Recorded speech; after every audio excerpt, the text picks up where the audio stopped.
Thank you. We are recording. Excellent. Welcome back, everybody. And this is an exciting session because it is all just priming you up to go out and do your safe system assessment. And Kathy is going to take you through how to find the sites that have been prepared for you. So there's a design of something in your local area, hopefully quite close to either your house or your office, so you should easily be able to get there. There is new infrastructure planned, and you're going to do a safe system assessment on it. We have pared it back, streamlined it, because we don't want you to spend many days doing this exercise. We want to keep it just to enough that you can show us that you understand how to do a safe system assessment, how to present it, and how to categorize things and do some scoring and the like. So that's what I'm going to take you through today. Kathy, did you have anything to cover administratively? No, all good. Everyone is tracking along very nicely with your quizzes and assignments and everything. So thank you. As Ken said, we'll run through the bigger assignment today. And there is no session next Wednesday. So we've got today's session, and then our final session will be next Friday. So this week is basically giving you that time, hopefully, to get out there and do your site visit and start writing up your report. Excellent. All right. Well, I am going to run through this safe system assessment process. I'll just cover a few things off here. Remember to count your wallies. And so I'm going to point you at some guidelines on safe system assessments, the Austrade stuff, but some other guidelines that are available. I'm going to show you how to complete a safe system assessment matrix. The matrix is the meat of a safe system assessment. How to write up the report, and then we'll talk a little bit about categorizing treatments into these two categories, one of primary and one of supporting. And that usually catches quite a few people out in the safe system assessment assignment. I'll also probably cover off a bit of a list of common mistakes and try to and try to set you up so you don't make those mistakes in your assignment. But as per usual, please keep your questions coming in. Kathy will feed those through to me, and yeah, we'll tick along. So just recapping where we've got to, we covered off the safe system and the New Zealand view of the safe system, which is really encompassed in this diagram, and it does a wonderful job. It was really important to spend a bit of time on that because it is fundamental to a safe system assessment, of course, to have that knowledge and understanding of the safe system approach.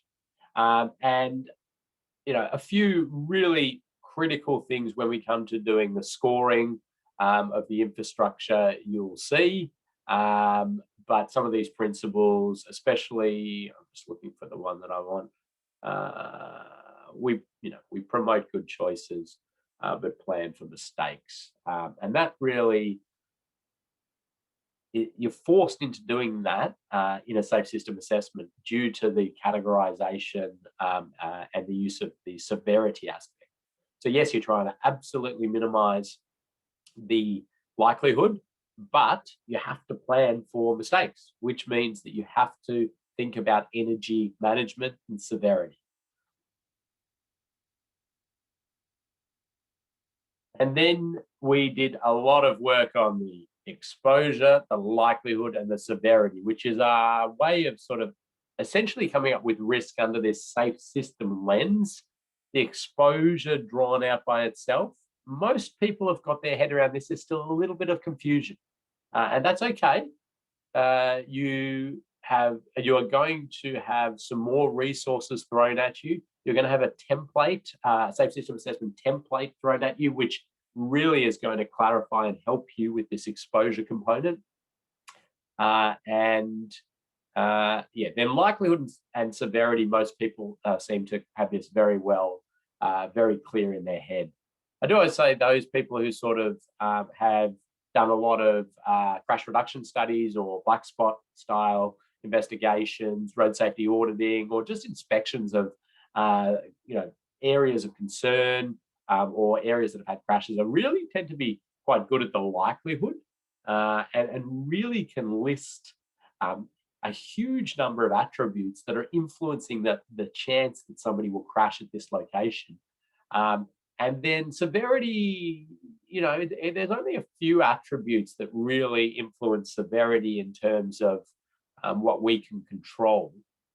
So most people are okay with that. And exposure, you'll see, falls out by itself when you actually fill in a matrix. So we'll jump into that very shortly, but we did spend a fair bit of time on it. When we're talking about those severity aspects, we really need to be going back to established biomechanical tolerance level graphs. So this one is the key, is the key one, or is one of the key ones.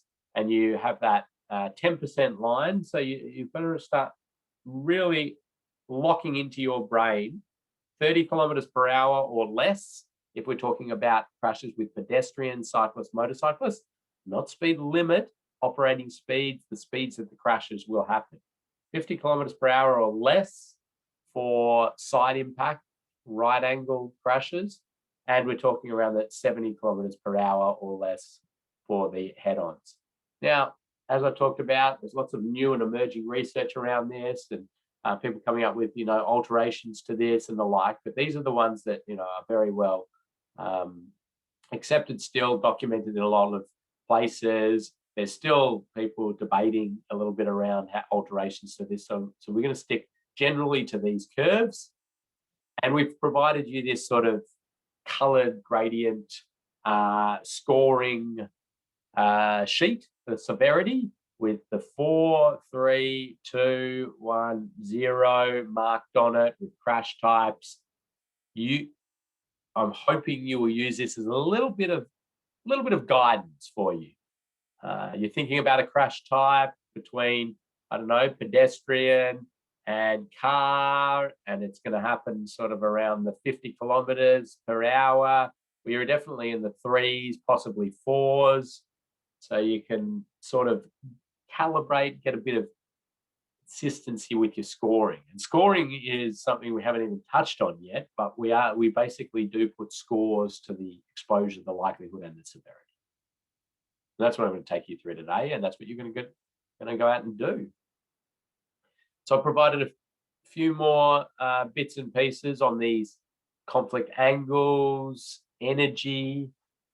It's a real physics little exercise in the severity.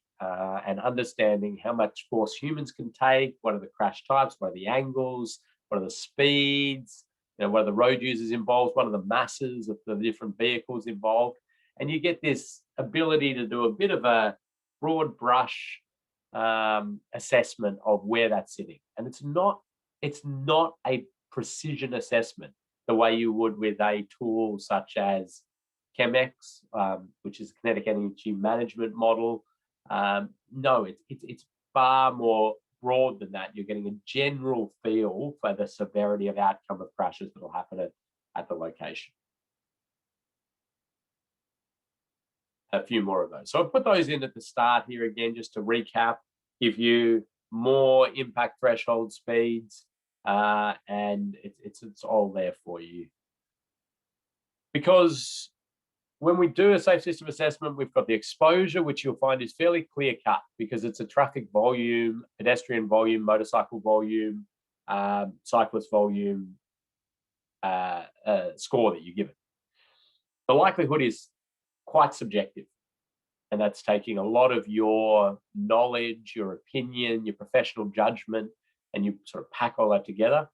And the severity one is a combination, because it takes into account those pretty well established biomechanical tolerance, physical limitation of the human body stuff, the physics of it. And then there's a little bit of judgment about how crashes may play out. Okay, so any questions on the sort of little wrap-up summary before I just go, right, these are the steps, this is how you do it, this is where you fill numbers out in a box? There's no questions at the moment, Ken, but do keep them coming in. You're a very active group, so I'm sure we've got no problems there. Yeah. Okay. So the guidance on how to do a safe system assessment is housed in this document, the Safe System Assessment Framework, which is an Austroads document, which was released in late 2016. So I was on the working group for this one, and we had some rigorous debate. I was doing safe system assessments before this document. There was not much interest in it whatsoever. And this one really elevated, and a lot of people started looking at it and taking it on. Now, since 2016, and this being used quite broadly, there's been identification of some practical issues, some areas that didn't have clarity, some things that don't work in this, and it's all sort of played out from feedback from people actually using the assessment framework. And so that's great. And so they do need to do an update on this, but some of the jurisdictions have produced their own guidance to clarify a few things, to rectify a few of the issues. So I'll point you at some of those shortly. But this document is certainly something that you might want to refer to when doing safe system assessments to get some clarity. And there's quite a scalability in a safe system assessment. So it can be a relatively quick exercise to get a general indication of something's aligned with the safe system principles. It could be a huge exercise. You could do many months worth of assessing on a single project, should you want to go into sort of excruciating detail.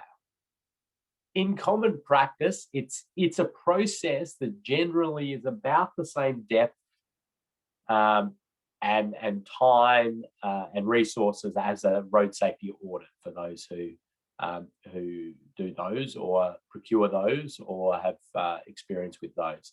So there is a good level of looking, assessing and the like, but it is not a sort of month-long, 2-month-long, 200-page report. It just gives the key information. Yeah, so the first thing you'd always do with a safe system assessment is around this project context. You do spend a bit of time getting your head around what are they planning, why are they planning it, and people often do this with a workshop with the project team, a bit of discussion about what's planned, why are you doing it, what's the movement in place categorization, what are the road users, are there any planning schemes in the area, there are big developments happening in the future, and these sorts of discussions. In order for the assessment team to get their head around, okay, that's what their objectives are, that's what they want to do. Now let's assess it, and if we provide recommendations, let's be sympathetic to what their aspirations are, what they're trying to achieve. Not to say you're going to compromise any of your safe system thinking. It's just that you can get high level of alignment with safe system principles using many different tools. And so that'll help you choose which tool you suggest they use. Also, I do find in practice that workshop or that meeting at least with the project team can actually help them understand what this thing is that you're about to do to their project, the assessment. Talk to them about what they should expect as an outcome, what they can do with that. Show them the process you're going through. So it is a bit of a learning exercise, because these could be project managers who really have never seen this before, or could be designers again who have never seen it before and never heard of it, and they're thinking, oh god, what's coming? So you can just talk them through that. Then you've got the matrix, the safe system assessment matrix, and this is of course exposure, likelihood, severity. Other elements of the safe system are looked at and assessed, and then you provide treatment. suggestions, and we categorize those. So let's jump into that. I mean, anything like this can look a bit murky until you sort of see an example. And then, of course, the best way to learn, you do one yourself. You nut these things out as you're going. You ask questions, you get clarity around it, you submit it, you get some feedback, and it'll really help you get it clear in your mind. So the two jurisdictions that have specific guidance under that sort of supplements the Austroads document are Victoria and South Australia. And we've put the Austroads Safe System Assessment Framework and the Victorian and the South Australian one into your on your memory stick and in Moodle, so you can have a look at those if you like. What you'll notice around the well, certainly you'll, I think, pick up pretty quickly if you do read these. They're the same document, just with different logos and names and things on it. So the Victorians produced this one first. We had lots of workshops, discussions, pick those issues, which we said that, like, the way Australians have set this out just does not work, or the like, and clarified it. So same document, and the South Australians just took it on as well. Again, even with this, there's new things learned, clarity required, and so we started producing these fact sheets and a few other things, and we try to cover off a lot of this within the training. So the context, actually, Austroads gives you these prompt questions that you should ask of the project team. So they're there, they're written out, and you can email these over to your client, whoever you're doing the safe system assessment for, or you can fill some of this out in the workshop. It can structure your workshop before you get into the assessing with these questions. But it's really, what is the reasoning for the project? What's the function of the existing road? What are you trying to do into the future? Speed environment, road users, vehicle compositions, some prompt questions to get you to really get that holistic picture of it. Movement and place categorization, or what do we call it? One network classification. So you just generally gather a good understanding of the context of the project. And then you get into the matrix. You've got some plans, you've got some designs, or maybe they've asked you just to do a safe system assessment of the existing road network for them to gather understanding of where risk lies and get some ideas from you on how to improve things. But a lot of the time it's done with a design. And you are going to start populating this matrix. And the rows of the matrix, the table, are exposure, likelihood, and severity. Okay, so if you're confused why I'm banging on about these things so much, hopefully this is showing you they are critical in us putting together this matrix. Exposure, likelihood, and severity. Then in terms of the columns of the matrix, you'll see that they are crash types or road users involved in crashes. And it's been broken down into the most common crash types on New Zealand roads and Australian roads. In fact, it covers pretty much the world's roads. But we see runoff road. So that is for a passenger vehicle, or could be a heavy vehicle, but a runoff road for car or truck, head on for car or truck, intersection crash, car or truck. Then over here we see any pedestrian crash. So this could be a crash with a pedestrian at an intersection. It could be a vehicle leaves the road and hits a pedestrian. So all of those, even though they sort of happen at an intersection, for example, like if we're talking about intersection crashes, it'll be the end outcome of the road user that is likely, most likely to be killed or seriously injured. And if you've got a pedestrian and a car, it's going to be the pedestrian. Same with cyclists. So if a vehicle hits a cyclist by running off the road, you're putting that into cyclists in terms of when you're scoring, and same with motorcycles. The other category here is is there for you to utilize for anything that is not covered in the other 6 categories. So this could be things like crashes with trains, maybe at level crossings. It could be rear end crashes that aren't associated with an intersection. It could be sideswipe crashes, could be crashes with animals, could be any new thing that that you say, well, it doesn't really fit into any of these, and I'm not comfortable, just squeezing it in with other crash types. I want it as its own entity.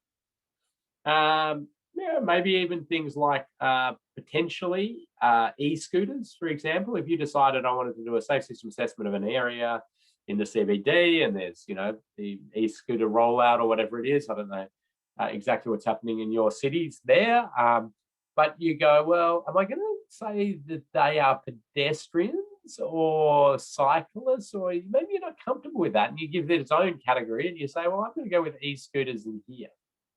That's going to be that category, and then that's perfectly fine to do that, as long as you just explain it in here. So we've got now established the crash types, and we're looking to assess the exposure to that crash type, the likelihood of that crash type occurring for an individual in a relative sense. I'll get to that. And then the severity when it does happen. So I'm going to go through and explain this now in a bit of detail, but I'll pause there and see if anybody had any questions at this stage.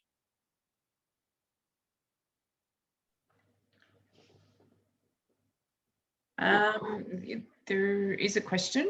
There's a few questions, but maybe this first question, I think the person might have answered it. In ped and cyclist crashes, why are there no numbers associated with vehicles, given that they bring the danger to the system? Yeah, it's a good question.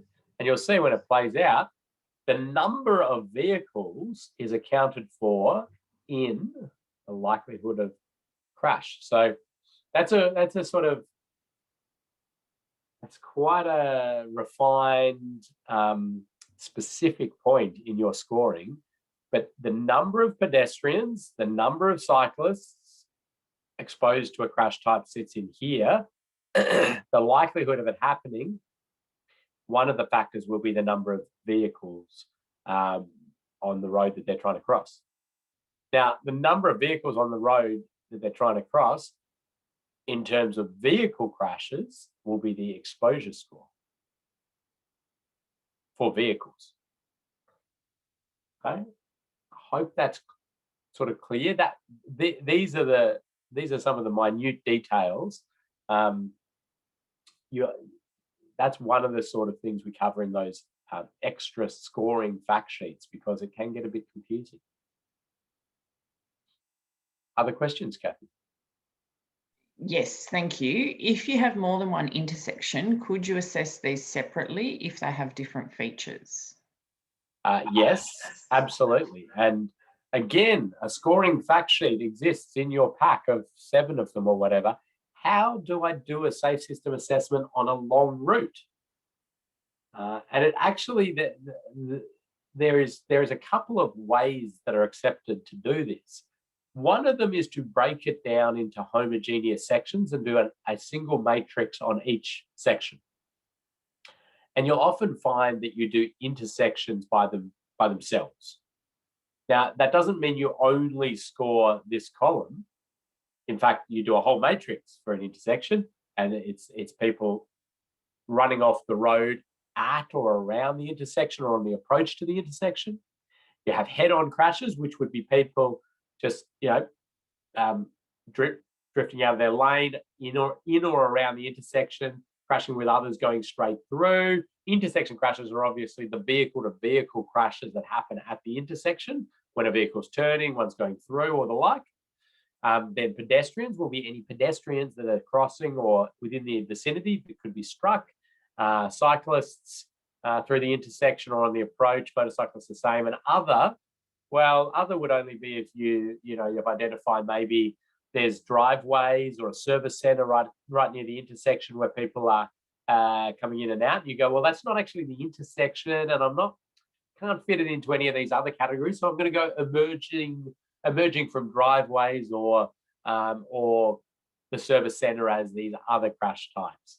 And so you could do that one, then you could do the next one down the road and give it its matrix, and then you could do the mid-block sections potentially. Now, if you're doing a mid-block section, you may actually eliminate your intersection, and we'll get to how that happens in the scoring shortly.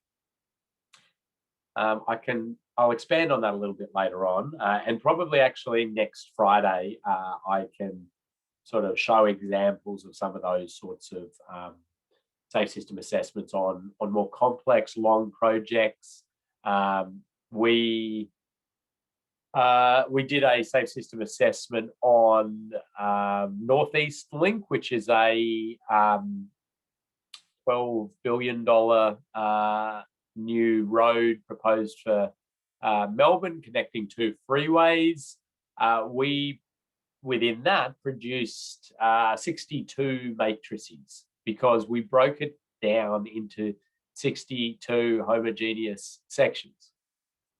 Now that's like extreme, like that's massive exercise. But to try to boil that down into one matrix was would be crazy, and you'd miss a lot of the detail and the precision around it. Okay, but for your safe system assessment that you're about to do, you will only be needing to produce one matrix. Sorry, I should say you would need to produce two. One will be the existing conditions and one will be the design, but you're not going to need to break up your project that you're given. Thank you, Ken. Now, did you want me to quickly just bring up those fact sheets so I can show people where they are? Because we've got some more questions that... Yeah, let's do that. Okay. Hopefully you can take over, can you, or do I need to stop? No, you're good. You're good. So I think people are seeing this one. This was that multiple sections one you were talking about? Yes. So how do you break up a long project to do a safe system assessment on it? And there you go. There you can see them there. The next question we had was about measuring exposure at intersections. So, question. What if one road has high AADT and the other has low AADT? Yeah, great question. Do you want to explain that, Kathy? This is a classic question, so thank you. But basically what you're looking to do is, you've got the diagram here, which is 9,000 vehicles on this road, 1,000 vehicles on this road, and there's three obvious options about how you go about scoring that one. But the first one is what you do. So you actually add the number of vehicles together, and that gives you your vehicle numbers, and so that's the one that you use. Thanks, Kathy. All right. Perfect. That's right. So there is still a lot of debate out around this, and every time we put out, so the reason, okay, so we debated this a lot, and the other ones were certainly viable. One being that you take the mainline volume, the 9,000, and you use that. One being that you only take the small volume and you use that. And then the one of the addition, Some people advocated for multiplying the two, and now that is a real pure research technique on exposure. And the key issue, I think, is that people view this word exposure so differently across different ways. So, but in terms of us getting consistency, Department of Transport here, wanted to go with this edition for now, and we'll see if that plays out on a Ostroad stage as to what we end up going with. But everybody at the moment is doing that edition just to be consistent. So exactly as Kathy explained it, add your mainline volume to your side road volume to get a end volume that you'll work with. And those fact sheets are just in that resources section, so they're just there. And there was 6 of them, as Ken mentioned. Thank you. Now we've got a couple more questions. Now Sandy's around the matrix on pedestrian versus sculptures, just so she had data to show how the sculpture could be a problem to the pedestrian threshold. And we're talking about hazards, physical hazards on the footpath, those sort of sculptures. Has the matrix, yes, so looking at pedestrian risk, has the matrix been used for this?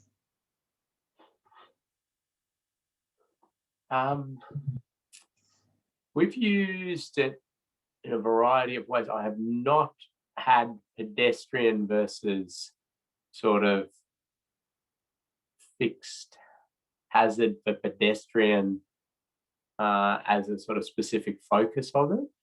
That would be an interesting one to play out, because I dare say your safe system assessment is not going to say that that's a major issue due to the physical forces that would be applied. Now, obviously, I don't know what the specifics of your scenario are, but I'm just wondering whether the safe system assessment is your best tool to look at that. Certainly, safe system assessment will help you if it's involving people having to walk around and into traffic or the like. But actually, people walking along and hitting their head on a sculpture or bumping into a sculpture because they're looking at their phone or whatever it is, I dare say you're probably going to come out with some pretty low safe system assessment scores, and it may it just may not mean that that's a particular safe system alignment issue, but you may have other issues with that from a annoyance from a minor injury perspective. But remember, the safe system assessment is all about what is going to cause a death and serious injury, like lifelong debilitating injury on the New Zealand road network into the future, and yeah, I don't know. You could run it through it and utilize it as a risk assessment methodology. Be interesting to see what comes out of it. Happy to sort of review and make comment on anything that you come up with. But it is very versatile, the safe system assessment framework. But I just pre-warn you that I reckon my prediction is that it'll come out with this ain't a safe system alignment issue. People running into sculptures is not going to be a big issue under the safe system as such. Pedestrians running into it. Now, vehicles leaving the road and hitting sculptures at speed or the like, now we might be ticking into forces that are more likely to cause death and serious injury. Anyway. All right. I think the devil will be in the detail of that whole discussion. Thanks, Ken.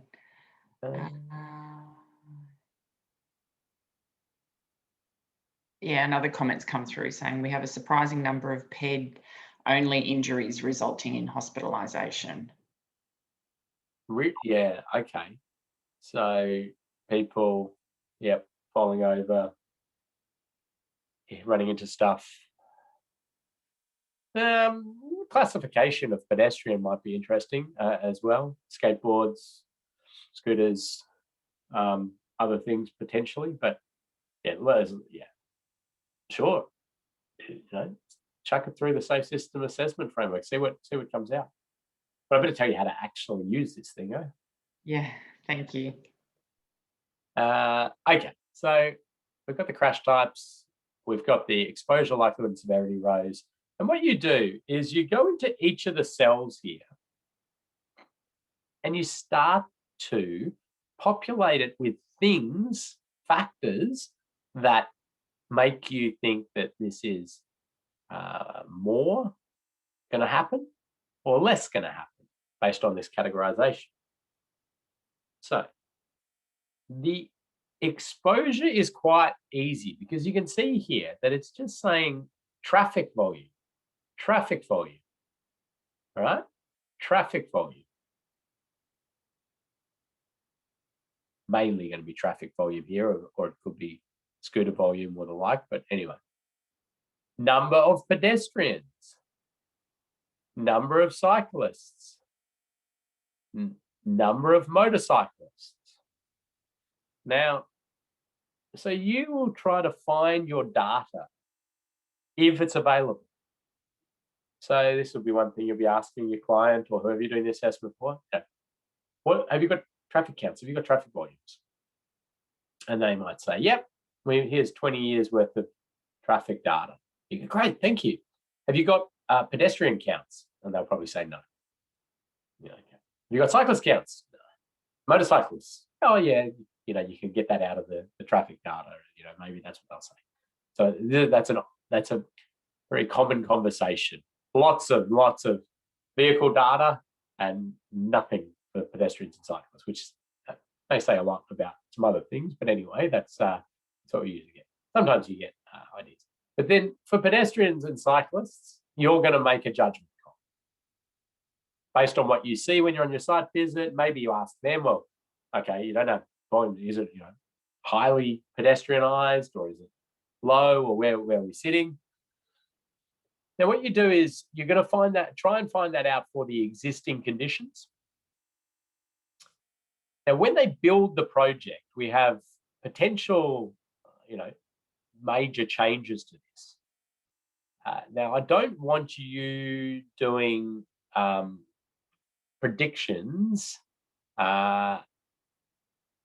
without some sort of evidence behind that. So if you have traffic modeling, okay, you can use that. If you have, some predictive tools to show pedestrians that will be crossing, or cyclists, you can use that. But if you're just going, I reckon more pedestrians will use that now, I don't want you. We don't want you to use that because it's a bit too sort of opinionate. It's just your opinion, a bit too subjective. We just try to compare the existing conditions with the new infrastructure on the like for like.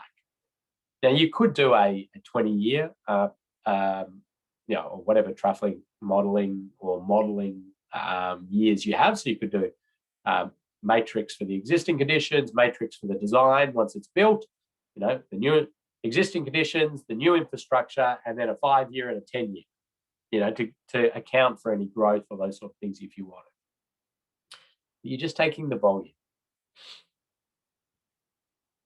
You note down your volume, you note down a prediction. Pedestrians are, lots of pedestrians. It's huge. This is the middle of Auckland. There's pedestrians, hundreds and hundreds, thousands of pedestrians a day. Cyclists, motorcyclists. And then what you do is you go, okay, I think that's all good. I'm going to go now and look at the Austroads scoring sheet, the scoring reference sheet. And I've reproduced it here, but it's in the Austroads document. It's in the Vic Roads document. It's in the South Australian document. It's what you go to find out, well, how do I put when would I put a 0, a 1, 2, a 3, or a 4? Because you're trying to now convert a traffic volume or a number of pedestrians to a number between 0 and 4. And so you look down here and you go, well, I have, I've got a rural intersection here, and really, there's no pedestrians that I can see. Oh no, but then there's there's a couple of school kids that get dropped off from the bus in the morning, in the evening. Oh, you get the occasional walker person from that small little hamlet down the road who walks their dog up and down here. Just so there's a couple. So where am I going to go here? So for cyclists, pedestrians, and motorcycle crashes, the volume is less than 10 units a day. 50 to 100 units a day for pedestrian, cycle, and motorcycle. Sorry, 10 to 50. 50 to 100 is a 3, and greater than 100 is a 4. So on that hypothetical intersection example that I'm saying, pedestrians there, they get a 1. I go back to my matrix here and I find pedestrians and I go, okay, there are just a few. So I'm going to give it a score of 1. Let's look at runoff road. Okay, runoff road. Well, the road has it has 4,000 vehicles a day. So let's have a look here. For runoff road, head-on, and other crash types, AADT is less than 1,000 vehicles per day. Nope. AADT is between 1,000 and 5,000. There it is, a 2. Well, what would a 3 be? 5,000 to 10,000 vehicles a day. And AADT is greater than 10,000 vehicles per day for to get a 4. So we said, well, it was 4,000. So we're going to go back to our matrix and we're going to give it a 2 here. Give it a 2 here because the same number that are exposed to runoff road are exposed to head-on crashes.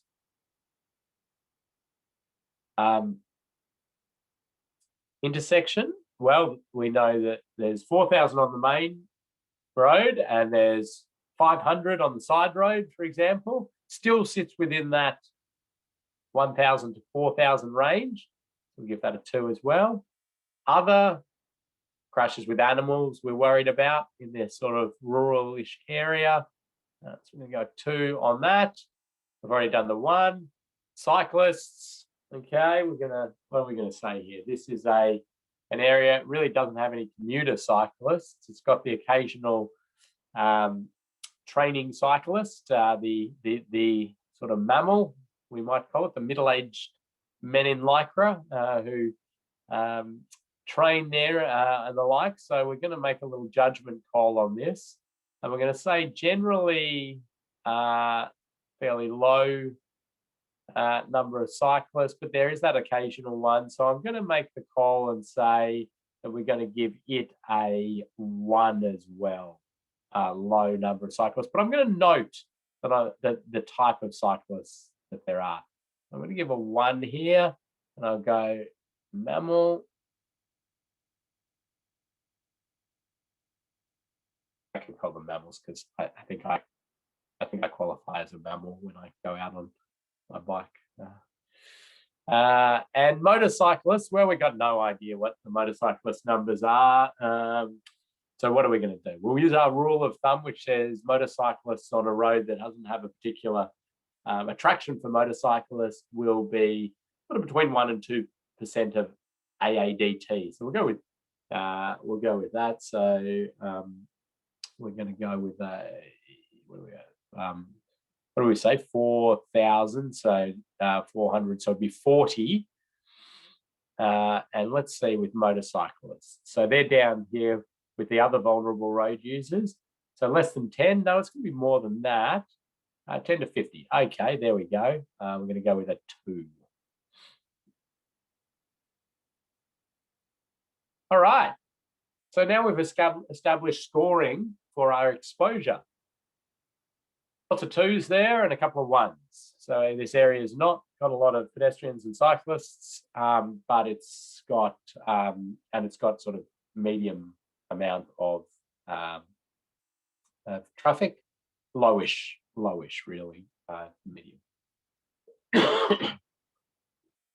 Now we're going to go to our likelihood.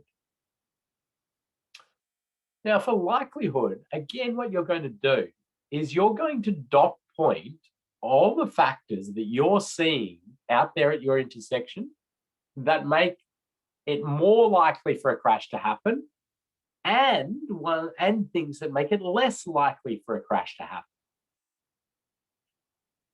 So you'll be putting down there things like the lighting, it's got lighting and the lighting seems to be good. The surface is good. The line marking's faded. The line marking's confusing. There's sight distance constraints, so that increases. It makes me want to increase the score. What else you got? There's sealed shoulders. It's controlled, only controlled by, it's passively controlled. It's only got give way signs. It's got a see-through effect. It's a crossroad, so it's straight through it. Just dot pointing all of these sort of factors down. And then you go again to your scoring sheet. And this one is, as I say, quite subjective. So what's a 1? A 1 is, it is highly unlikely that a given crash type will occur. Well, that doesn't give you too much intel, does it? Let's go up. What's a 2? It is unlikely that a given crash type will occur. It is likely that a given crash type will occur. And 4 seems to have a few more words here. The likelihood of individual road user error leading to a crash is high, given the infrastructure in place. High approach speeds to a sharp curve, priority movement control, filtering right over several opposing lanes, and high speeds. So, 4 is where there's really sort of inherent stuff that makes you want to put that as a higher score. You have to also take into account, sort of real world stuff, how it's going to be used. Now, the really challenging thing often to do here is that you have to take exposure out of your mind when you're looking at this. So what you end up doing is a relative likelihood against other intersections in New Zealand, or in the area. So what are the infrastructure characteristics that make this worse than other intersections or better than other intersections?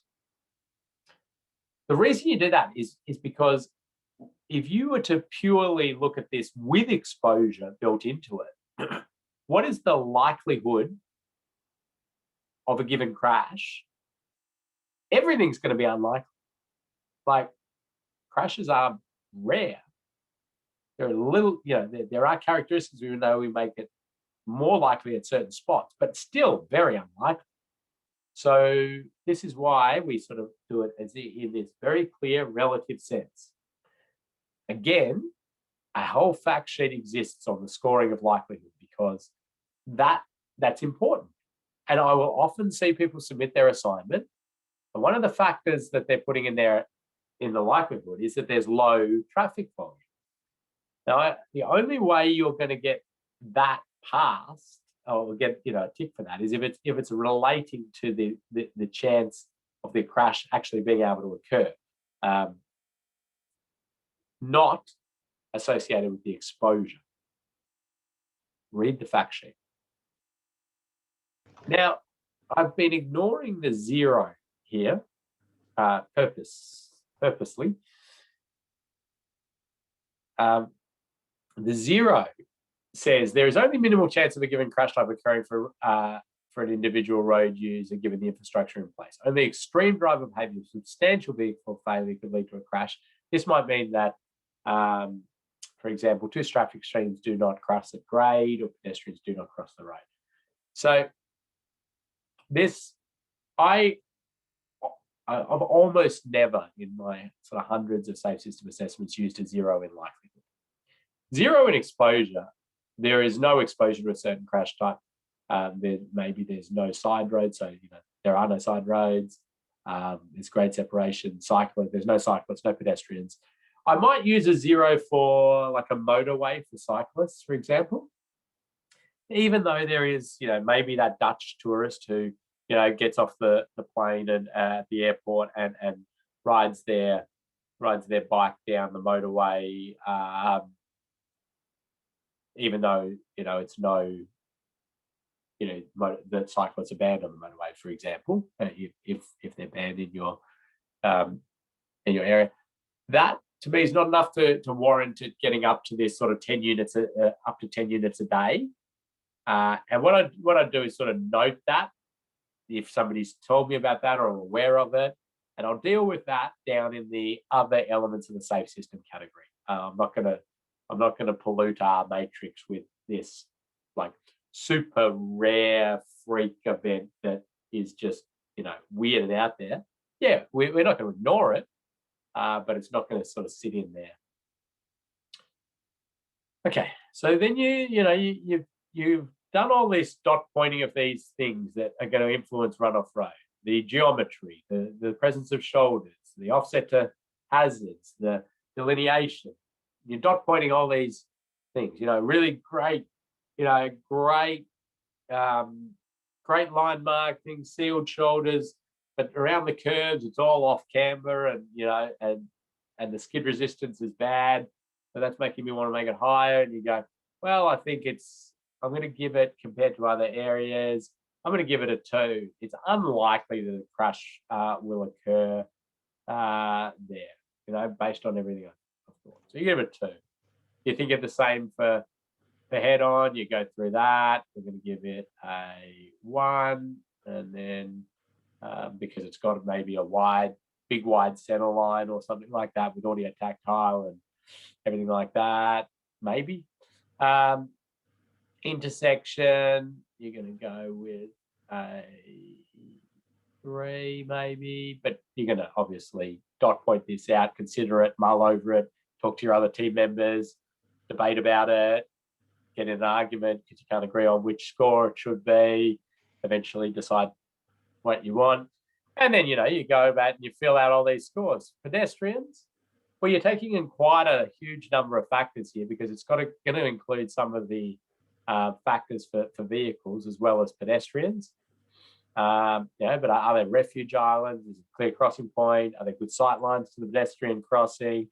Are pedestrians actually going to cross at the designated crossing points, or are the desire lines, completely different, and that's where they're actually crossing? Do all of that sort of stuff, and you put in your scores there. Then you go to severity, and after I do severity, I'll take questions. Could we jump in with a couple of questions before you do severity? Because they're all likelihood related. Sorry to cut you off on your path there.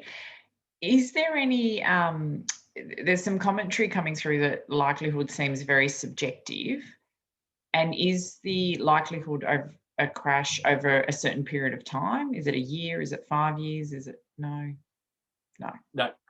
Okay. It's a relative score. It's a relative score against other areas. Now, one thing people often want to do is to go to the crash history to get these numbers. Don't go to the crash history to get these numbers. Okay, no. Right? You may utilize crash history later down the track to, just look at anything you might have missed, any factors, any things that are going on that you're not aware of, but not to get to your scoring. Like the reason for that is crash history is this sort of product of exposure likelihood and severity and inherent randomness.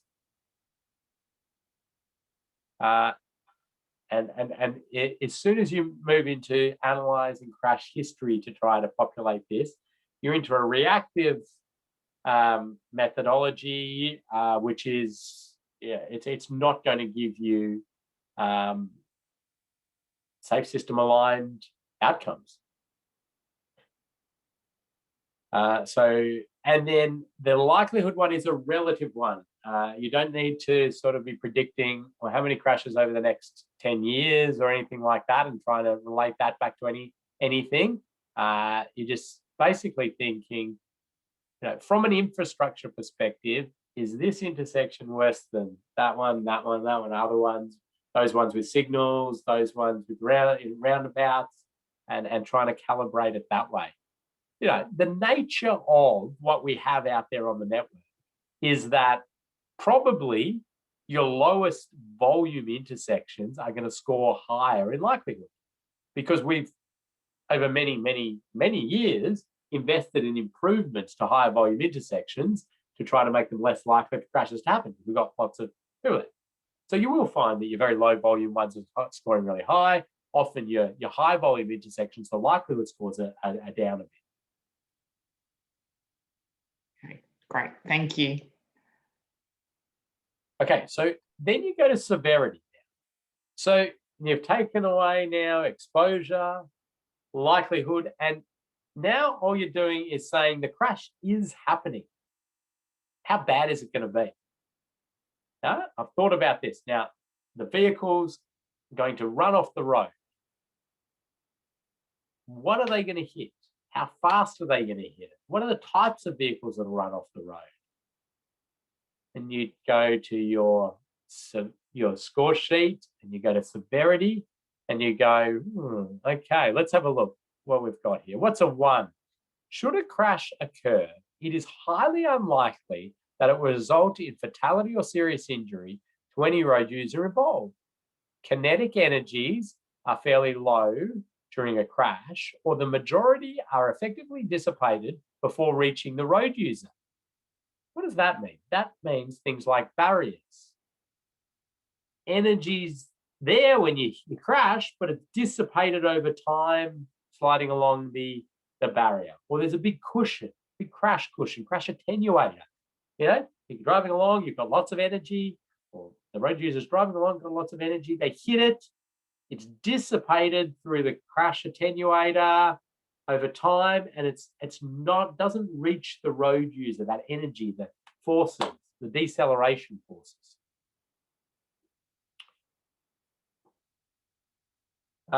Should a crash occur? Maybe a 3. Should a crash occur, it is likely that it'll result in fatality or serious injury during the road user involved. Kinetic energies are high.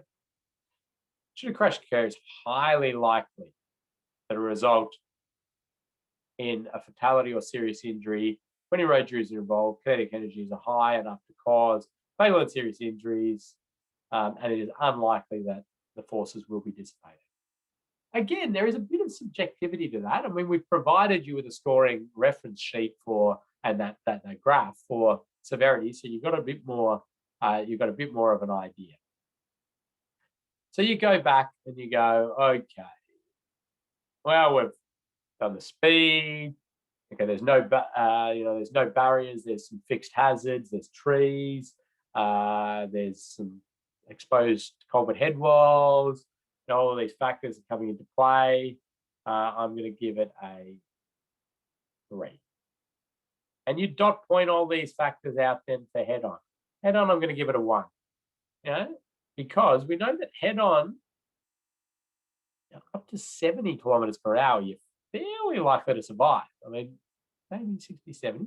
And maybe you're saying your intersection's operating around the 60, 65 mark. And yeah, these are completely hypothetical. I'm just making these up at the moment. 2 for there. You're gonna have a 1 there, 4 there, 4 there, and 4 there, because maybe you've said, they're my vulnerable road users, and this is all happening well above anything that they can tolerate. So when they crash, it's going to be bad.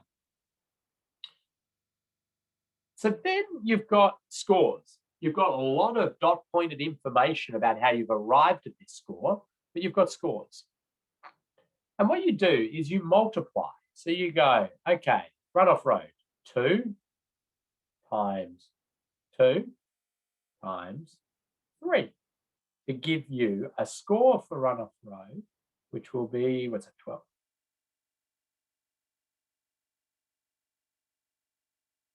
And you do head on. You go, right, 2 times 1 times 1 is 2. So you can immediately see there that I'm far more interested in run-off road than I am head-on at this hypothetical location that we've made up. Then we get 2 times 3 times 6 times 2 is 12, and so on and so on. And you go through and you do that for all the crash types, and then you add them up across the bottom. Okay? 12 plus 2 plus 12 plus whatever, and you go on, and you get a score out of 448. A perfect alignment with safe system principles would be a 0.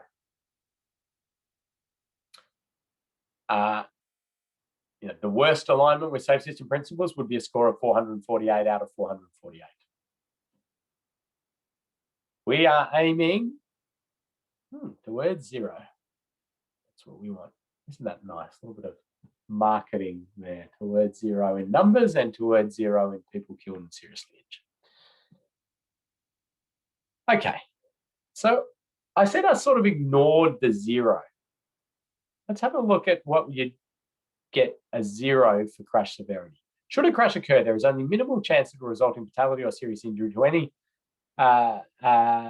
to the relevant road user involved in that crash. This might mean kinetic energy transfer during the crash are low enough not to cause fatal or serious injury, or that excessive energies are effectively dissipated before reaching the road user.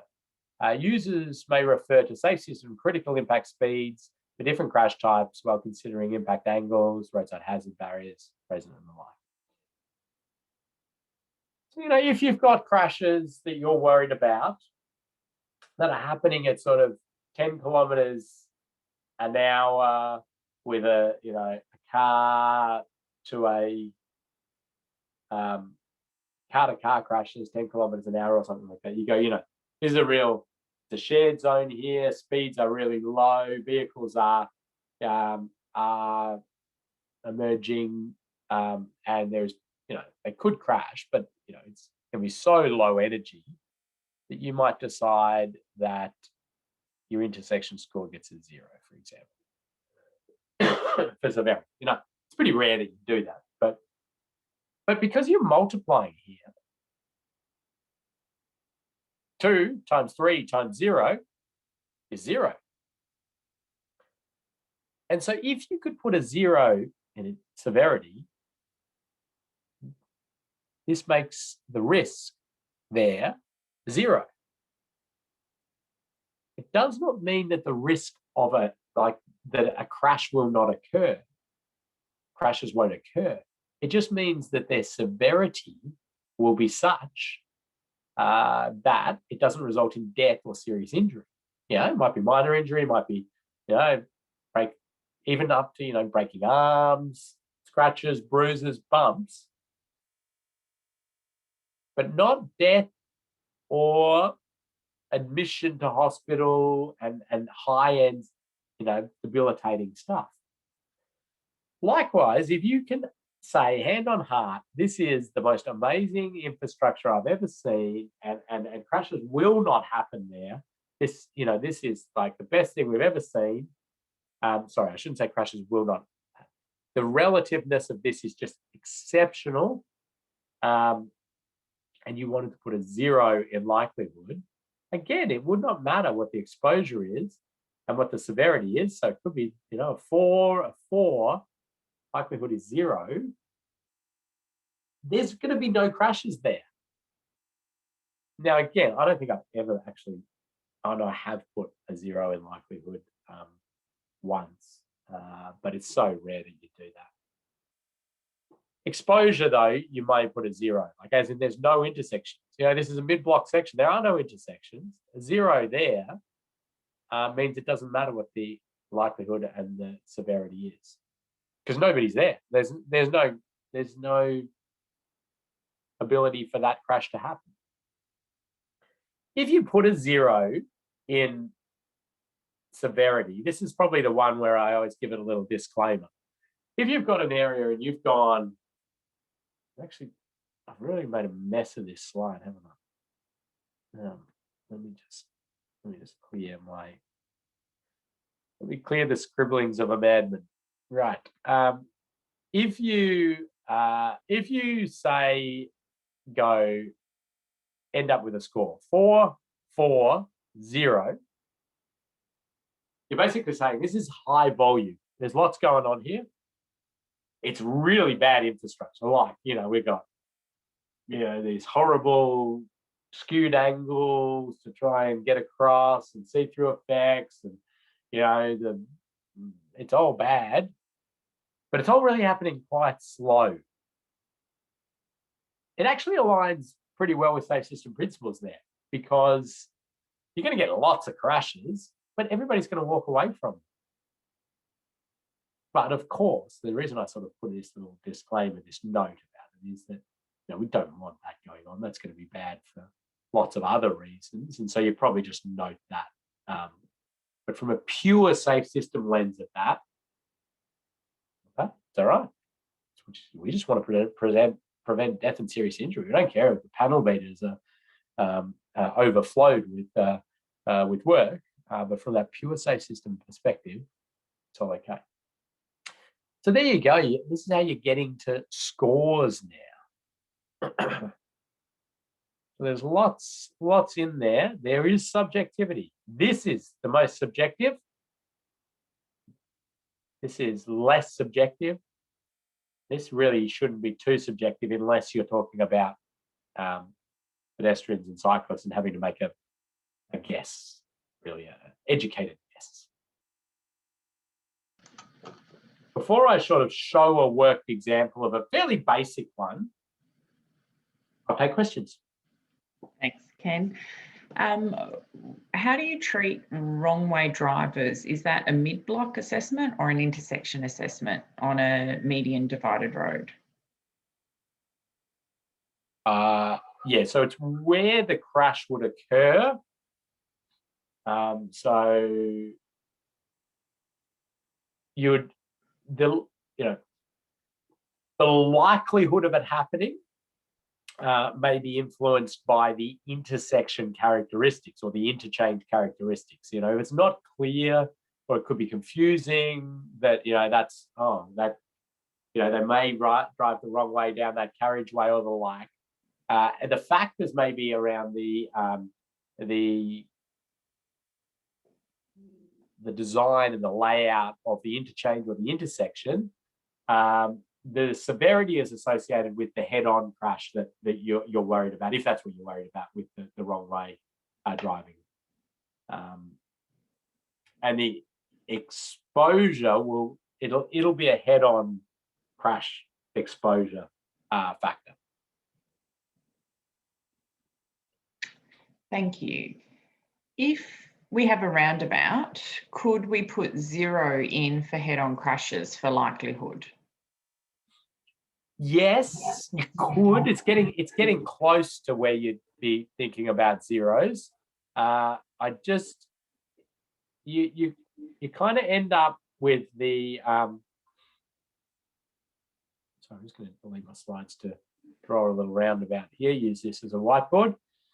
So say you've got the approach to the roundabout. What I'd probably do, wow, this is what an exceptional design. Beautiful, Ken. It's a piece of art. It is. I'm going to stamp it ready, ready for construction. So the reason I usually wouldn't, I'd give it a 1, maybe, really highly unlikely, is a couple of things. I can imagine cars coming down here and sort of head-on crashing there.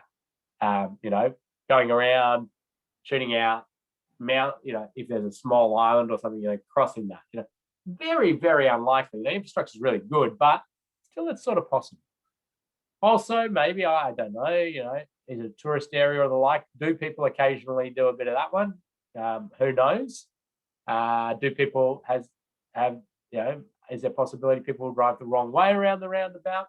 We're talking highly, highly unlikely stuff, but maybe possible. Yeah. Although if I did see a 0 around this, I probably would be, as long as it was justified, I'd be okay with it. And maybe it's one where it's got, really great islands, really good, I don't know, speed cushions or great deflection coming in, and really it's not. And the scope of our assessments, been defined quite nicely there. You may get to that. Definitely, it's going to be a very low score. Is congestion good because speeds are very low? Is that the premise? Yeah. I did have a chief executive when I was at Vic Roads, and I was managing speed. They're doing speed management for the state, so running the speed zoning guidelines and the like. And we're doing an update, and there was a big speed zoning review and everything like that. And then we handed it over, and we of course snuck in some reduction in speed, more ability to have lower speeds in there. So more 40s. This was a while back, more 40s and the like. And the media, and the media throng was there. The chief executive is announcing all of this, and then the media, going, congestion's rife in Melbourne. You need lowering speeds, and this is congestion. It was all about congestion. The chief executive goes, well, congestion is road safety's friend, and all of us standing back just went, oh, that's true, but probably not something you want to say to the media. And it's right. If nobody's able to move, then the outcomes will be favourable. It's not why we have a transport system, though. A transport system is to move people and goods, so we don't tend to think of congestion in that way. The other thing that I would say is that even if you do have an intersection that is congested, is it congested 24/7? And the answer is no. And you're going to have big periods in the day where it's free flowing at speeds, whatever speeds are. And, you've got to be thinking about those crashes. You've been thinking about crashes at midnight. You've got to be thinking about crashes, during the middle of the day, and like, not just when it's congested. It may, reduce the chance of death and serious injury a little bit because it is, but yeah, I wouldn't get too caught up in that line of thinking in a safe system assessment. Excellent. Should we have a break, or are you going to run through the example? Let's have a stretch, and then I'll move through it pretty quickly when we come back. So you just have a 2-minute break. Great. Thanks, Ken. Let's jump back into it. And I'll just show you a little example. And, we're not going to get into the details of it, just more to see what the outputs are looking like. And as I say, this is a very sort of basic one. Can provide examples of much, much more detailed ones. But this is sort of what you're seeing as an output to the matrix. You've got a bit of information about the exposure and scores, but there's not a huge amount because it's just talking about the numbers. When you get to likelihood, it's categorized into things that increase the likelihood, things that decrease the likelihood. And they're dot pointed there. Lots of, a few different things. And severity, things that increase the severity and things that decrease the severity. And then you've dot pointed a few out. You got your scores on each, final score, and your product score. Now, nobody has yet asked whether you can go to decimal points, and just happens that this example goes to a 0.5, which is the most you can go to in terms of granularity. We do not want to see, a 2.475 or something like that, because it is too sort of subjective to do that. And there is a real beauty in it actually being fairly coarse-grained. The beauty of that is that if a project is tweaking around the edges of safety and not actually doing something, their scores won't change. They go, Mr. Assessor or Mrs. Assessor, I've made the line marking an extra 10 mils wide, and that will certainly improve road safety. You go, okay, interesting. I'm going to give a little bit of a likelihood of run off road comes down a tiny, tiny little bit, and you hand back. Yes, your score has stayed exactly the same. We're not dealing with the actual big issues here. It could be that it's a 100k road and there's no barriers and there's no, and we're playing around with the width of the edge line. So that's one reason we like to stick to whole numbers. And the other, is that there is too much subjectivity to this. If you think about this just as a risk assessment methodology, which is what it is, it's just a risk assessment methodology. And you could think of the numbers as sort of low, medium, high, extreme. But what you'd be then trying to do if you were going to many is, go between low and medium. I'm going to go, low with a little bit of medium in there. Think about it in those sort of broad brush risk assessment categories, utilizing your numbers. The reason most often that we end up with 0.5s, I find, is that you're working in a team and you can't agree on, and it's usually between a 2 and a 3. And there's this fight that goes on, not fight, robust discussion. And you end up going, well, okay, let's just go with 2.5. And everybody moves on. So you're dot pointing, there's bits of information in there. And so, you might have an intersection like this. Here it is, it's a give way controlled intersection. And, there's a bit more of it. It's got some lighting. It's got a bit of a drainage structure there. Just a few pictures of a random intersection. And they've got some designs. They're saying, well, we're thinking about at this random intersection, building a roundabout.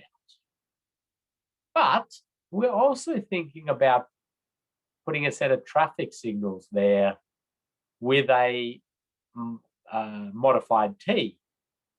I say modified, I'll just show you. A standard T intersection with signals is their other option. So that's, this one where it's a squared off T. This one I call a modified T, where it's, goes in like that. Now, so you've got 3 designs there. And they say, can you please safe system assess these designs? And that's going to help them understand which of these designs has best alignment with safe system principles. And so what you do is you take the existing conditions, right? No design, and you score it in your matrix. Then you take each one of these designs and you score it. You imagine that it's built exactly as they've drawn it, even though you don't have, huge amount of detail. Well, even though you don't have a huge amount of detail, you imagine it built like this and you score it. So you start always with the existing conditions, no project, what's just currently there. You score it. Then you copy that matrix, the whole thing. You paste it. And then you say, right, let's have a look at their design. Design option, the roundabout. Nice little roundabout symbol so I know what we're looking at here. And you look through all those factors that you put down in likelihood and you start crossing things out. That now that they've built a roundabout, that's not an issue anymore. That's not an issue anymore. Oh, but this one has, come into play. to cross out things that are removed, add things and color those in red if they're new. And so you make all these changes and you go, well, that's gone, or this is new, and okay, now we're going to have these, the pedestrian score's going to go because it's harder or whatever you're doing. And you do the same for your next option, modified T signals, and you go through. So you've again copied the existing condition matrix, pasted it, and now altered it for this new option. Then you go back and you get the existing condition matrix again and you paste it and you do it for T intersection. And you just keep doing this for the number of options that have been provided to you. And then you're able to produce a score for each of these. And, you know, the overarching score out of 448 for this intersection, for this assessment, immediately see the existing conditions were 118.5. The roundabout came in at 90, the modified T 99, and the standard T 105. So immediately know, just their designs without altering them at all, the roundabout will give them the best alignment with safe system principles. But, you know, each of the options actually improved alignment with safe system principles. This one was just the best. And, you know, you could show that in a graph like this. So everything improves, that one's the best, and it goes up. But what people really want to see, and this is what the usually the project review committee, the executives, the people who just want a snapshot of what's happening, where's the risk playing out, and are you doing things better? They want to see this sort of output. And it's this bar graph, and it's, you know, critical that this is front and center in your safe system assessment. And what it is here is like the red one is the existing conditions, and it's done for each of the crash types: run-off road, head-on, intersection, other, pedestrian, cyclist, motorcycle. Red is the existing conditions, and then, yeah, you color it. So orange, you maybe say, is the roundabout, blue, and you'd have as many as you need. But immediately from this, I can see, okay, we know that the orange, the roundabout, was performing best, and we can see that play out even for run-off road, head-on, intersection. It's all playing out really well. Not as good for other, and I'm a bit worried what's going on here. If we build that, we're going to improve things everywhere except for cyclists. And then the thing is, you start to make recommendations on every one of their designs. So you don't just say, well, you know, roundabout's your best, and here's some recommendations on how you could further improve it. You do it for every design. And you go through and you say, okay, if you build the roundabout, here are some things that could make it better. And maybe you say, well, primary treatment would be a separated cycle facility around the roundabout. Or you might say supporting treatments are some speed cushions on the approach, or something like that. You know, whatever you decide are things that could alter the design to make it better. And we categorize these into primary or supporting. I put non-safe system assessment, non-safe system treatment in there as just terminology reference. You're not going to recommend non-safe system treatments. Primary treatments, okay, this is not like your number one treatment, because you could have multiple primary treatments, because it's a categorization of any treatment into its alignment with safe system principles. And primary treatments are any road planning, design, or management considerations that virtually eliminate the potential for fatal and serious injury crashes occurring associated with a foreseeable crash type. A foreseeable crash type. So this is the one specific one you're looking at. Supporting treatments are anything that improve the overall level of safety, but are not expected to virtually eliminate the potential for fatal and serious injury crash occurring. And a little other clause is that it doesn't change your ability to put one of these in the future. But primary treatments are your big ticket step change options, you know, well, a roundabout, a raised pedestrian crossing, a continuous barrier system throughout, these sorts of style things. Supporting tend to be, you know, the things we know are a good road safety practice, but they're not going to, like line marking, delineation, lighting, you know, surface improvements.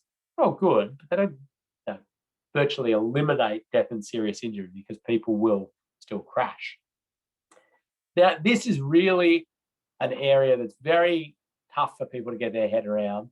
And Austroads has tried to make it easier by actually categorizing treatments for you. And Kathy will ask Kathy to bring that up in a second. Austroads has categorized treatments for you. So they say, what's your crash type you're interested in? Okay, it's intersection. Well, primary would be, you know, generally roundabout, you know, raised safety platforms with signalization at the, you know, these speeds and the like. So categorize things for you because it is quite hard to get your head around it. So refer back to those.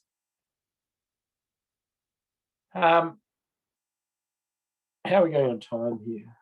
Yeah, okay. Kathy, do you have that ready to go, or do you want me to jump onto something else first? No, sure do, but we also have some couple of questions. Yep. So when you're assessing existing against new, do you put the positives in the matrix for the design? Yes. The red text seems like positives for the design. Okay. Yeah. Yeah. You put positives for the design. You think new things that have emerged because of that design. So things that have you're really happy with. You go, wow, that's really going to reduce the chance of a crash. And you go, well, that one's going to actually increase the chance of a crash, or the like. Yeah, absolutely. Great, thank you.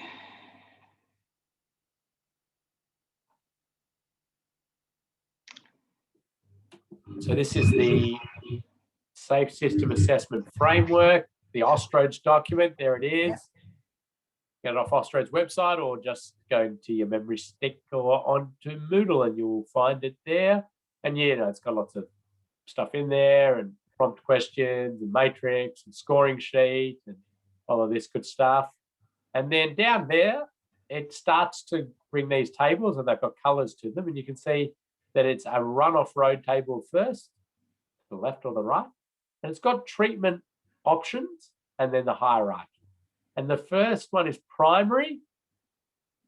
And you see there, flexible roadside barriers, you know, very low speed limit. And you can see what they're saying that's influencing: severity, severity, severity, and likelihood. Then the next two, the yellow and the orange, are supporting. Now, there was a time when there was supporting step towards and supporting normal. You know, that got, like, that just added confusion on this, which was even very confusing for people in the first place. So most jurisdictions now just combine that into just supporting in general. And we're seeing, you know, lots of great treatments, but they're not going to virtually eliminate crashes. So even, you know, wide runoff areas, well maintained, with gentle slopes, we're saying are supporting. Non-flexible barrier systems, so, you know, more rigid barrier systems, audio tactile edge line, center line, and the like. Other considerations in there are, you know, non sort of directly infrastructure related stuff, so enforcement, rest areas, and then sort of that interface with the vehicles of the future, line marking and those sorts of things. And you get that for every crash type. So that was runoff road, there's head on, you got some ideas. Then further down, there'll be intersections. And it goes through, and even other, as we have. So this is just following the columns of our matrix: pedestrians, cyclists, and motorcyclists. So thanks for that, Kathy. That's good. I'll take over and let me know if any questions come up, and then we'll show everybody their assignment shortly. Sounds good. We're all good for questions at the minute. So yep. So that's how you produce the matrix. and the scores and the graphs. The other elements of the SAFE system are not forgotten in a full SAFE system assessment. In your one that you're going to do as your assignment, we've taken this out to try to make it a more reasonable time frame and effort for an assignment. But this is where you are asked a series of prompt questions.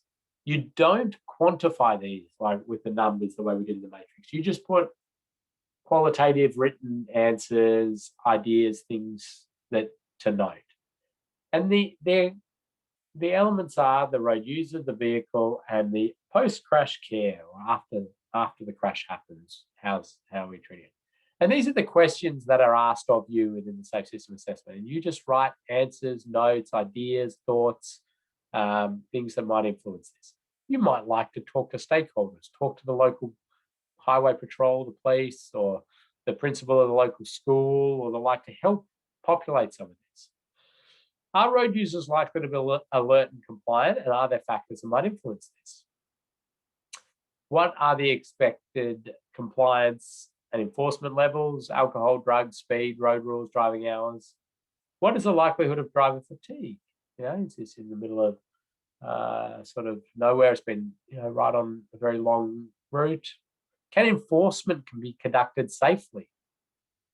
Are there special road users, entertainment precinct, elderly, on-road activities, motorcycling, distraction by environmental factors, particular risk-taking behaviours? And so you're just jotting these ideas down, which then comes to now some more recommendations around this project might be whatever it is. Some things that have come out of these from SAFE system assessments. Can enforcement be conducted safely? Oh, it's interesting. And we had a chat with the highway patrol on some different projects that we're building this new road, or they're planning to build this new road, or this big, huge multi-million-dollar upgrade to this road. Is there anything that could be, built in to help enforcement happen? And yeah, that's great. Okay, if we could, reconfigure an area here that we could put the number plate recognition vehicle, or maybe if there's an area that we could put the booze bus or the speed camera, and you're having those discussions within the infrastructure project based on this. And there's been small tweaks to projects that have enabled enforcement to be conducted. Vehicles. What is the alignment?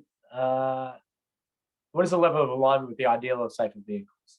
Now, this one is generally a question that only is relevant when you're doing a safe system assessment of like a mine site or a remote community or something. It's a more holistic assessment, and you're looking at their vehicle fleet and the like.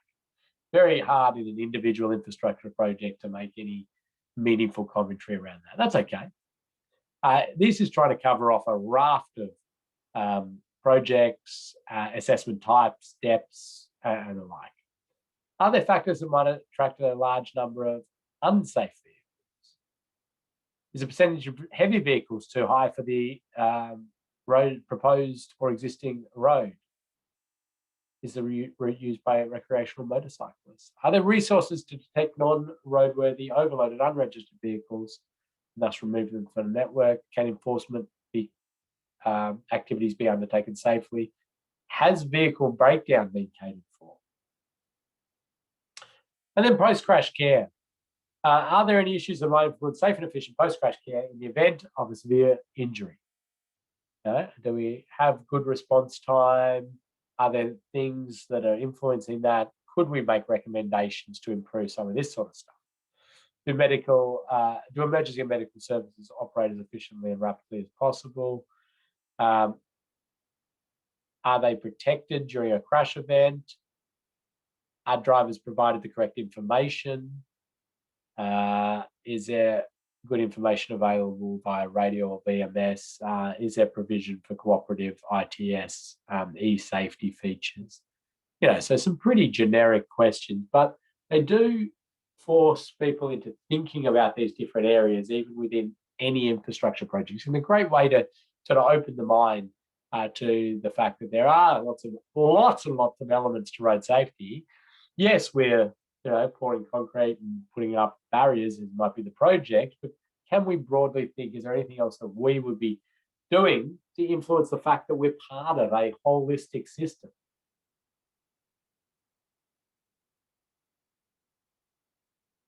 Questions now, Kathy, before I sort of say what we're going to get people to do? Thanks, Ken. Where does road safety education fit in? Yeah, it really will sort of come into play a little bit around some of these questions with road road users. Yeah, if you think things could be improved with some education and the like, then it will play out in some of this sort of stuff.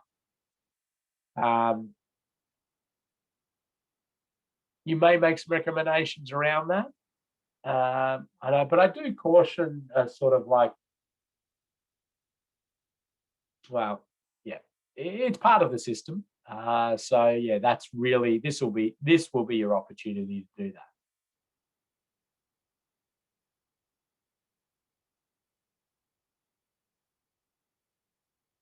Okay. So then you go about reporting.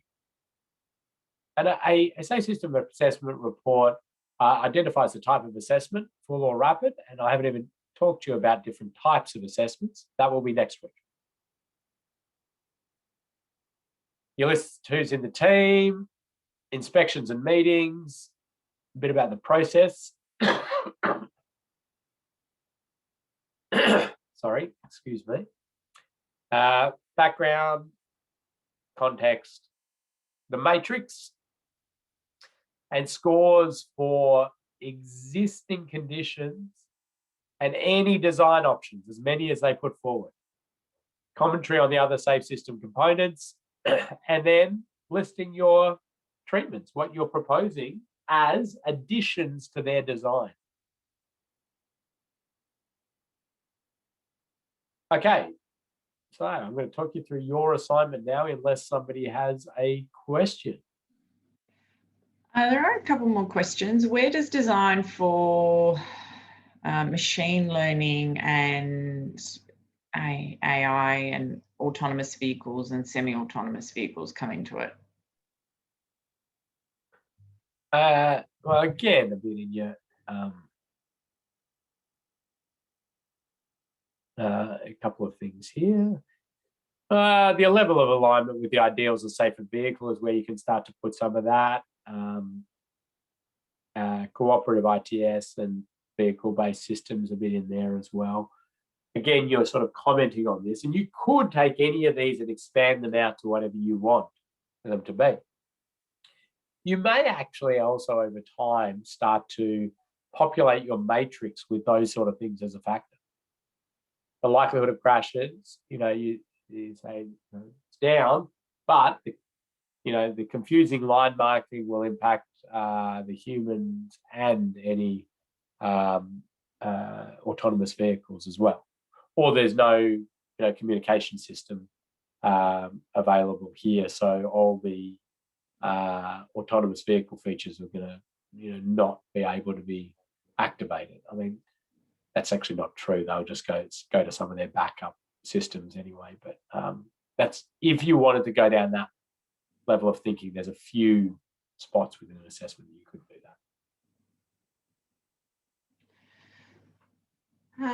A comment about an interesting differentiator from road safety audits, which is about making recommendations for improvements here. Yep. So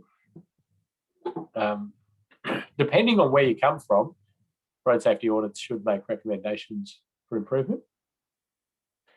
Certainly the New Zealand road safety audits have that built into your template that you can download from the Wakatahi website.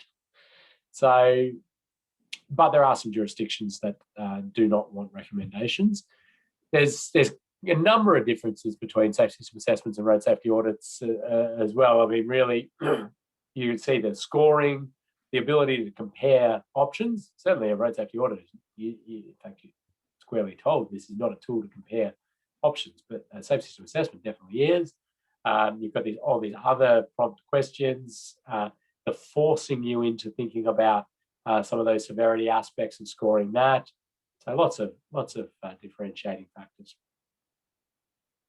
But yeah, also like probably a lot more scope for suggesting major changes and redesign than really an audit. An audit sort of kind of massage within the envelope that you're given.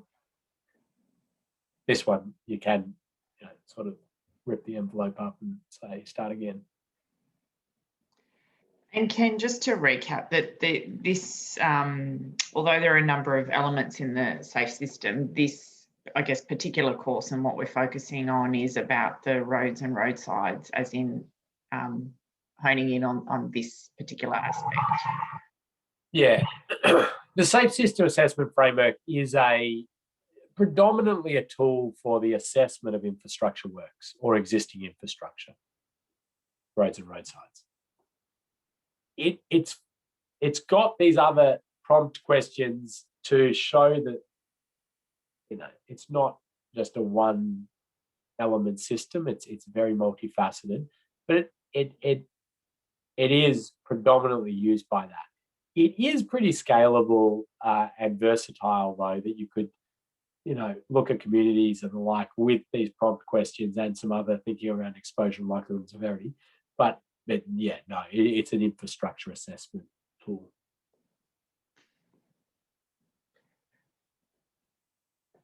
Okay. So your assignment is going to be that we're going to give you our safe system assessment template, and it's the Victorian government template because it's free to download, and they say, yeah, download it, use it. Let's all get consistent with how we produce these. You can, rebrand it. You can do whatever you want, but let's all be consistent with what we're putting in there. So you get that. And then what I've done is gone through and highlighted in yellow the things that we want you to change. So there's going to be things in there that are not highlighted, so you don't need to do anything with those. Some of them we've crossed out. We say, we don't want you writing long, flowing executive summaries, and we just want to see that you know the key elements and you're able to produce those. I'll just talk briefly about safety of you when you go to the site, and then Kathy will bring up the actual document and we'll just run through what has to be done in our last 10 minutes. Okay, you're going to go out to a site. We've selected the sites that they all are able to be done very, very safely, low risk. If you are sensible when you're out there, if you park safely, there's lots of areas where you can park that you're not going to be blocking other vehicles, not parking in bike lanes, you're not obstructing people and the like, so you park and you're able to look. You wear a high-vis vest while you're out there. You stay off the road. You don't need to measure lane widths. You don't need to be doing those sorts of things. You're crossing the road, just cross appropriately and safely. You're out there to get a feel for how it operates, what's going on, what are some of the the issues. Don't be a hazard yourself, so don't make it so people have to walk around you on the road or anything like that. Park safely. And we have a safe work method statement that is in Moodle, and you're going to have to just tick a box to confirm that you are going to comply with that, which basically says you're not going to go out there intoxicated, or you're going to be responsible for your own safety. And we've done a job to make sure it's safe from that perspective. But you're also going to take some responsibility. Just the usual stuff. So be safe when you're out there. Okay, I'm going to stop sharing. Kathy, let's go with you and just make it really crystal clear on what has to be done. Okay, so you're going to go into Moodle, and you're in Moodle, and you go down there and you actually go to module 5. So we're finishing module 4 now. You're going to do your quiz, obviously. But then you go, right, okay, done that. Now, module 5 is like this practical exercise. And you're going to, well, the safe work method statement's there above that, but that's you then will click on this and you'll see here that you have at the very top of that, the document, the template of the safe system assessment. That's what you're going to be filling out. So Kathy's downloading. You're going to find your name in this big, massive PDFs. Okay, you're going to find your name and you're going to click on your name. Random picking of one there, and you're going to download that. You're going to open that up and you're going to go, oh, okay, what have they given me here? Okay. And you're going to go, okay, where's this? Why have we got a yellow square there? Okay, I see it's been on the PDF CAD. So you're going to go, okay, oh, yep, I know where this intersection is. And, oh, okay, what are they building there? A new crossing. Okay, signalized pedestrian crossing. It's got some other things. And down the bottom there in the little bubble, you can see, oh, okay, oh, that's nice. We've got some traffic volumes and cyclist volumes and pedestrian volumes. Oh, don't know what motorcycles are, so I might have to remember what Ken said about motorcyclists. What percentage were they? Probably about 1%, somewhere around that. So then you go, great, okay, I see what it is. And I'm going to go now and open up my Word document. Oh, here's one we prepared earlier, it looks like. Because that's it's not enough memory to open that, Kathy. Get you a better computer. So here we go. Here's the document. A big stamp on the front of it that says, hey, only fill out the highlighted stuff. Don't waste your time. And, well, I'm not going to read it if it's an area that I'm not going to read. So don't need to do executive summary. That's crossed out. Don't need to update the table of contents. Don't need to update that. Oh, here's something highlighted. We want to know who you are. Now, if you decide, hey, I know that other person who's doing that at the same site. Oh, yeah, I know that person. Maybe they want to do this as an assessment team. We're okay with that. Okay. In fact, safe system assessments are best done in teams.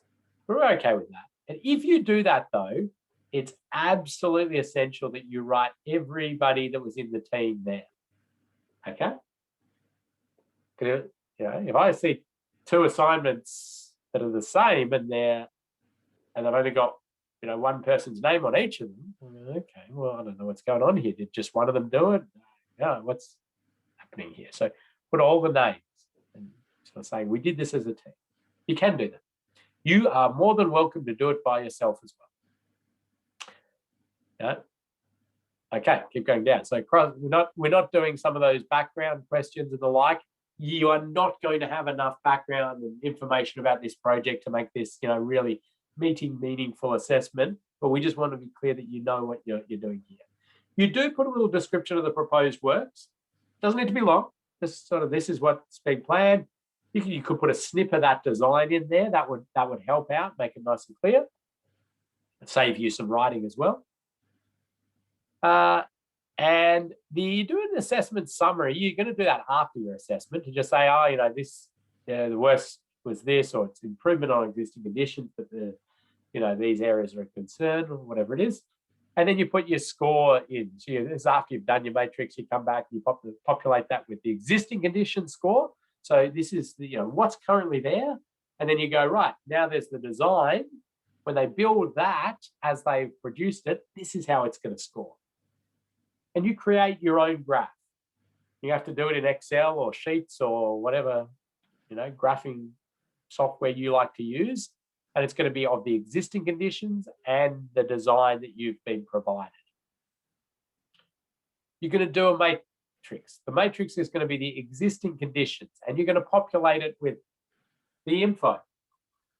You're going to, right, this is the existing conditions, and here are the factors. So exposure, you're going to say, volume was 18,000, which is above the 10,000, so it scores a 4. Then you're going to go likelihood. You're going to go dot points, lots of dot points. I want to see lots of dot points as to why you've decided to land on a score of whatever you've decided to land on. And same for severity. And then you're going to multiply, and then you're going to add an union score. Then you're going to copy that existing conditions, and you're going to paste it. Paste a copy of it, and then you're going to go through and alter it. You're going to, oh, Kathy's going to do it live.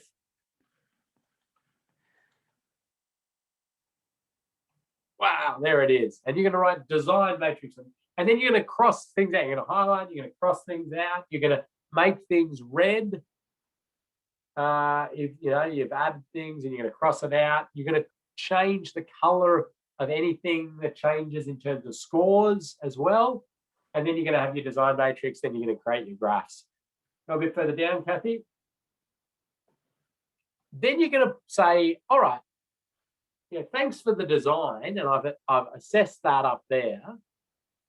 Here are some ideas that will improve that design in terms of its alignment with safe system principles.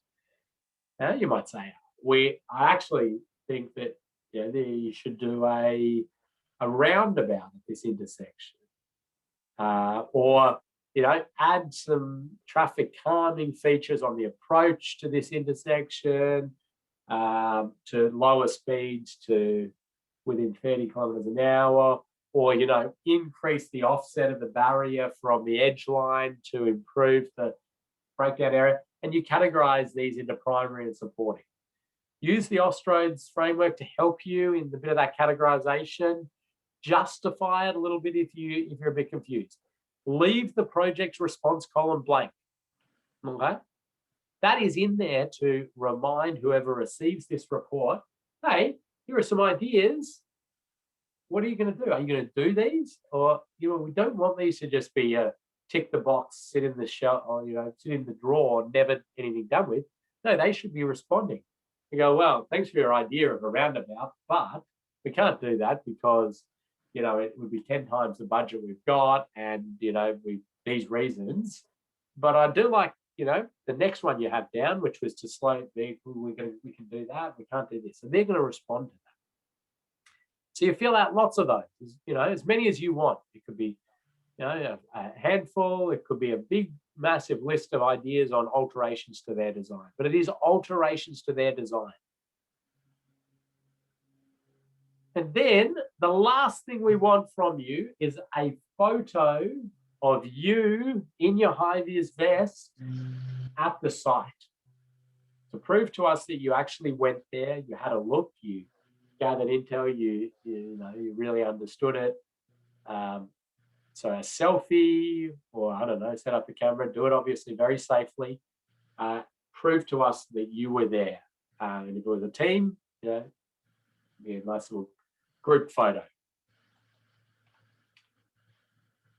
Then you're going to save it, PDF it or whatever, and add it, upload it, and you've got 13 days and 13 hours to do this. So it's due on the 1st of July because nobody's busy during the end of financial year. There's another thing I wanted to say on this. Okay. So what I suggest you do is quickly have a look at your design. And if you go, I live in Christchurch and my design is in Wellington, that's a bit extreme. Quickly get in contact with Kathy and say, there's been a mistake here. Can you give me another site, please? Or maybe just the address that we were given is, your office address, and you actually live 3 hours away and you only go to the office once a month or something like that. So just tell us and we will make it easier for you. The second one is that after you've had a look at that, you've looked at the matrix, you're getting your head around it. If you're confused, get in contact. Let's have a chat. Let's have a one-on-one meeting. I don't want people being confused and stressed out about this. I just want them going through the process.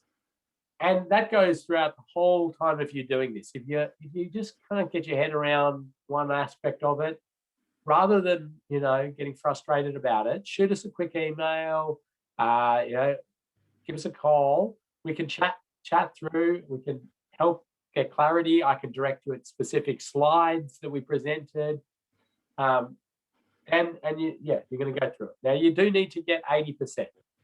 And you know, if it's not up to the benchmark, we will say, didn't quite get that, and let's have another go at it, and particularly focus on these sections where we have to take marks off you. So you've got attempts. It's a good way to learn. So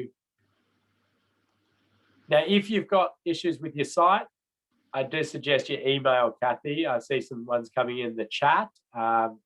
You know, we're about to end this and everything will be over. So email Kathy and we'll get those changed over. I can take that on, Kathy, this afternoon. Actually, yeah, no, you're good. And I guess the other thing to remember is that this is a training exercise, so it's all about learning.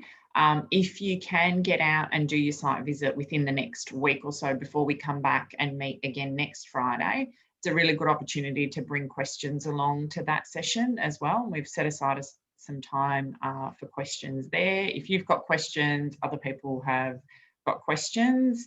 Yes, if you can see a site in there that you like better than the one that's been assigned to you, this is a self-organised group. Well done. You can pick another one that's on the list that's closer to home. If there is no site on the list that is closer to home, though, do email me and we'll get you a new one. Yeah, and some of them are, you know, it doesn't really matter if you've had a little bit of involvement in the project. I mean, in a pure safe system assessment, real one, you really like to be independent.